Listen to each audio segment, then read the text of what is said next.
ইসলামী শ্রমনীতি, কল্যাণমুখী অর্থনীতি ও শ্রমিক বান্ধব রাষ্ট্রনীতি প্রতিষ্ঠার দাবিতে 1 মে 2026 শ্রমিক সমাবেশ বাস্তবায়ন উপলক্ষে ঢাকা জেলা, মহানগর সহ থানা দায়িত্বশীলদের নিয়ে 25 এপ্রিল আইবি মিলনায়তন, পুরানা পল্টন প্রস্তুতি সভা অনুষ্ঠিত।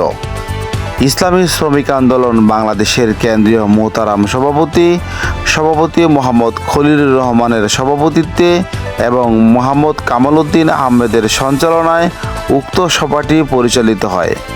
এতে কেন্দ্রীয় নেতৃবৃন্দ, জেলা, থানার সভাপতি, সাধারণ সম্পাদক সহ সকল দায়িত্বশীল বিভিন্ন মত বিনিময় করেন। আগামী 1 মে আন্তর্জাতিক মে দিবস বাস্তবায়নের লক্ষ্যে ইসলামী শ্রমিক আন্দোলনের শ্রমিক সমাবেশটি সারা দেশে ইতিহাস রচনা করবে বলে মনে করছেন দায়িত্বশীল।